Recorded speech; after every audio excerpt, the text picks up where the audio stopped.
Hello everyone, कैसे हैं आप लोग। आई होप सभी लोग बढ़िया होंगे। ठीक है, आज हम लोग क्लास 10th का बहुत इंपॉर्टेंट टॉपिक देखने वाले हैं जो कि 100% मार्क्स है कि हाँ बोर्ड्स के पेपर में आएगा ही आएगा। ठीक है, that is difference between the diamond and graphite.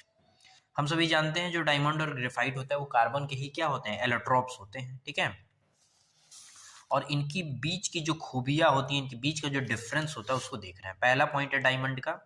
Diamond is the hardest non natural material, सबसे ज्यादा हार्डेस्ट मटेरियल होता है। ठीक है, it is an excellent conductor of heat. Heat इसके थ्रू आसानी से कंडक्ट कर सकती है। It is a poor conductor of electricity. Diamond के अंदर कोई भी फ्री इलेक्ट्रॉन नहीं होता है, इसलिए पुअर कंडक्टर होता है। Diamond possesses high compressive and tensile strength. Diamond is an allotrope of carbon.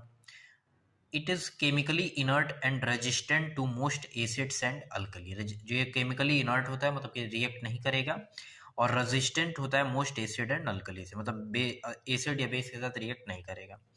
Diamond has a cubic crystal system. Cubic crystal system की तरफ बना होता है with a giant covalent structure. Giant covalent structure बहुत मजबूत होता है। Where each carbon atom is covalently bonded with, मतलब हर एक कार्बन कोवलेंट बॉन्ड के द्वारा बॉन्डेड होगा टू 4 का other carbon atom in A tetrahedral arrangement. तो जो अरेंजमेंट होगा या जो ज्योमेट्री होगी कैसे होगी, टेट्राहेड्रल होगी।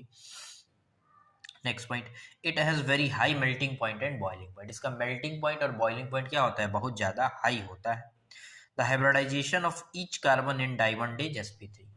हर एक सेंटर पे जो हर एक कार्बन का जो हाइब्रिडाइजेशन होता है वो कितना होता है, sp3 होता है हमारे पास। ठीक है, अब थोड़ा आगे चलते हैं हम लोग, अब आ जाते हैं ग्रेफाइट पे। ठीक है, ग्रेफाइट क्या होता है, ग्रेइस ब्लैक कलर का ओपेक्यू सब्सटेंस होता है। ठीक है, ग्रेफाइट एक तरीके का सॉफ्ट मटेरियल होता है, बहुत ही मुलायम होता है।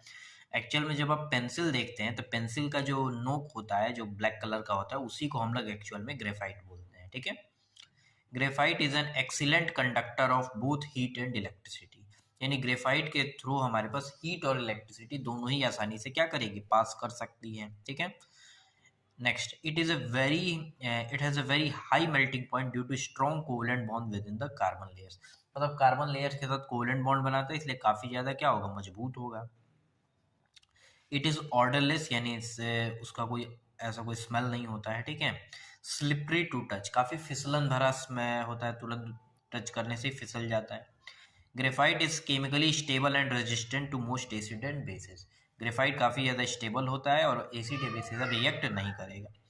It is very stable at high temperature. Each center of carbon is sp2 hybridized. Graphite is insoluble in water and in organic solvent. Thank you.